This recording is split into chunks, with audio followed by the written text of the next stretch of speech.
Hello बच्चों, welcome to our Kota academy.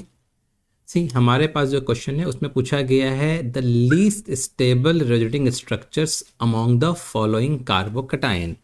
ये जितने भी हमारे पास कार्बोकटायंस अवेलेबल है उनमें सबसे लीस्ट स्टेबल कौन सा स्ट्रक्चर है। तो सी अगर आपको रेजोनेटिंग स्ट्रक्चर की स्टेबिलिटी को समझना है तो आपको कुछ रूल्स याद रखने पड़ेंगे। जैसे जो न्यूट्रल रेजोनेटिंग स्ट्रक्चर्स होते हैं they are the most stable form. फिर आप चेक करते हैं दैट किन उनमें से सारे जितने भी एलिमेंट्स हैं सभी का ऑक्टेट पूरा हो।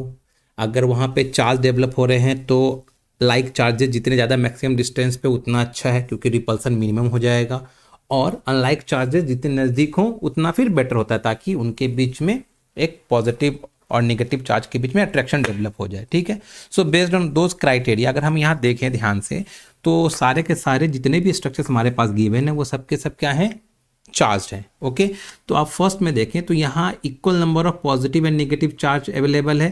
ठीक है, तो ये एक दूसरे को न्यूट्रलाइज कर रहे हैं। क्लियर है। अगर हम सेकेंड को देखें तो सेकेंड में बाकी तो फर्स्ट पार्ट जो NO2 का है वो सेम ही है, बट यहाँ पे देखें तो चार्ज डेवलप हो रहे हैं पॉजिटिव और निगेटिव, दो कार्बन पे डेवलप हो रहे हैं।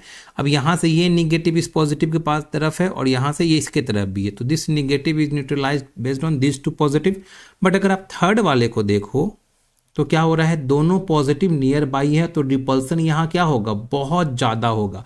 अब क्योंकि रिपल्सन ज़्यादा हो रहा है, अब पॉजिटिव यहाँ भी है बट ये दोनों पॉजिटिव कैसे हैं, डिस्टेंस पे हैं। ओके, तो repulsion as compare to third four में कम होना है। तो सबसे ज़्यादा जो रिपल्सन और लीस्ट स्टेबल जो स्ट्रक्चर बनने वाला है हमारा वो है option number 3। Okay, thank you.